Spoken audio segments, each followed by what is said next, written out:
This is the falling of kitchen cabinet door that I'm going to fix in.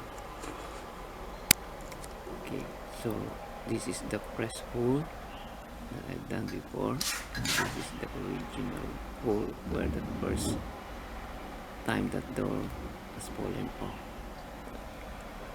So this is the first one. Okay, that we will trying to slot in this new hinge that I put. So you notice it's only on the bottom, on the top it's still okay. First, I'm going to measure the screw hole depth with the vernier caliper.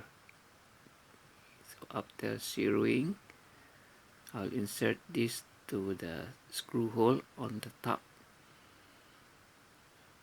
of the hinge hole.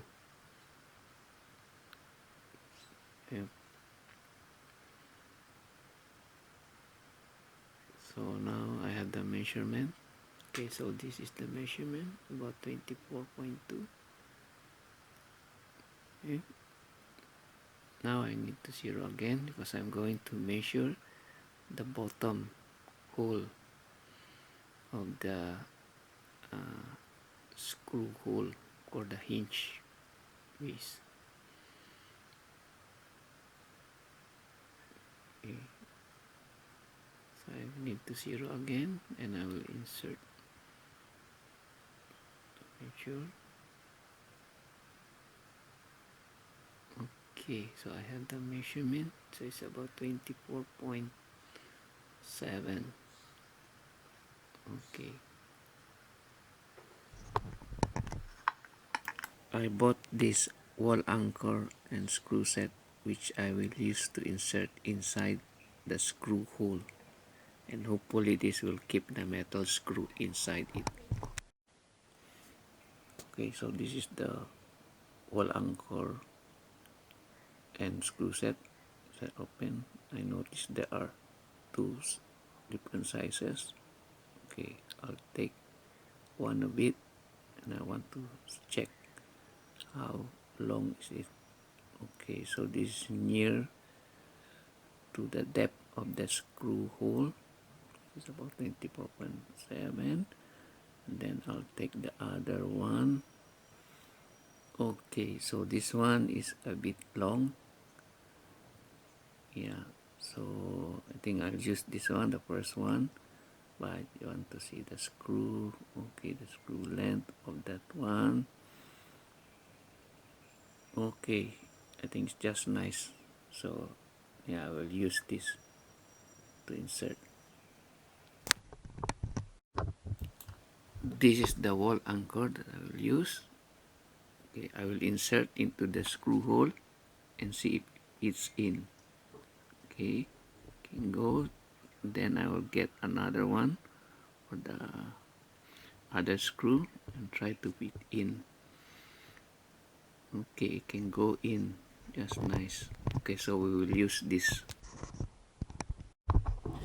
We have this sliding tray in front of the screw holes that we need to take out, as it obstructs our work later on the screw holes. After taking out the utensils from the sliding tray, I need to remove this sliding tray itself. Okay, so yeah, forget to remove one of object here. Okay, I need to see and check how to dislodge this. Okay, I try to attempt. Okay, done. So I was able to remove it. Now we will put the sliding tray aside. Since the wall anchor length is longer than the depth of the screw hole, I need to drill more into the screw holes so that the head of the wall anchor would flush on the surface of the wood. So I'm going to dig more dig more. Yeah.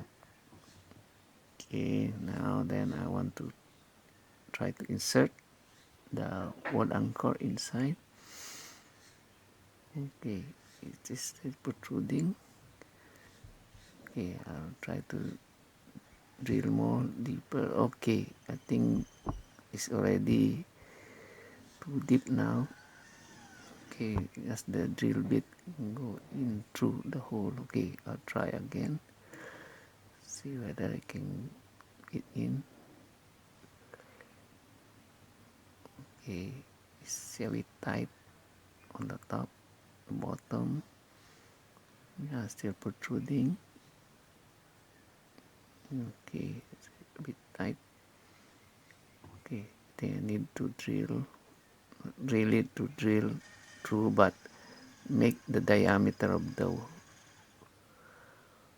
hole a bit bigger. Okay, I insert again. Okay, I try to drive it by use of a mallet gently. Just want to check. Okay, so I need more. Open up the diameter for bottom, now on the top. Okay, now I want to check. Okay, I think should be okay. Okay, I will use this wood glue to coat the wall anchor before inserting into the screw hole. By the way, this is a silly all fixed wood glue that I will use to coat the anchor wall before inserting on the screw hole.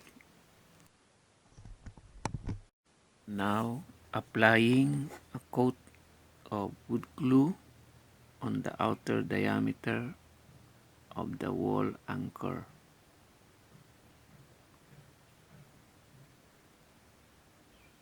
Okay.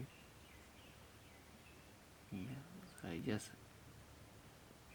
put a small amount on the tip also, and mostly on the outer diameter. Okay.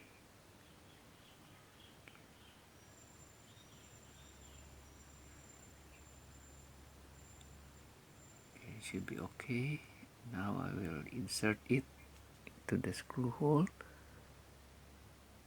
Okay, then I will use a mallet to drive in the wall anchor inside the screw hole so that it will flash to the wood surface. Okay, so just nice. Okay, now I need to do the other one for the screw hole, or the other screw hole. Okay, the same thing. I will apply coat of wood glue on the outer diameter of the wall anchor and also on the tip.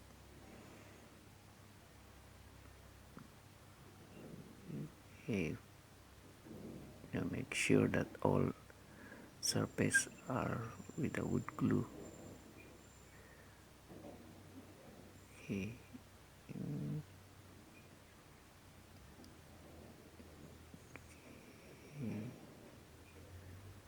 Yeah.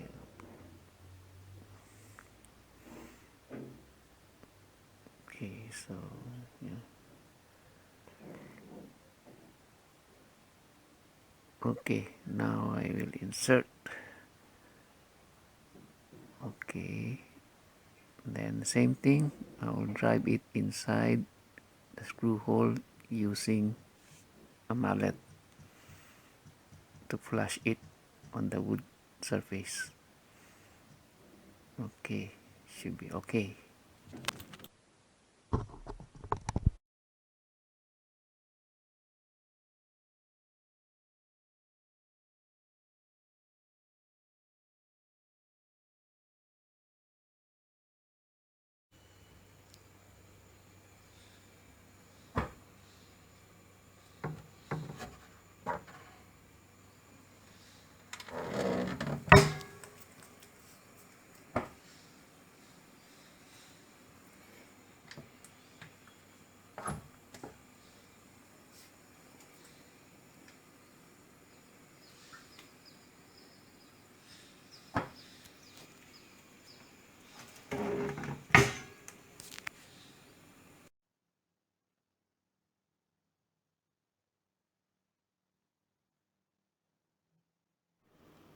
Chok sa holon.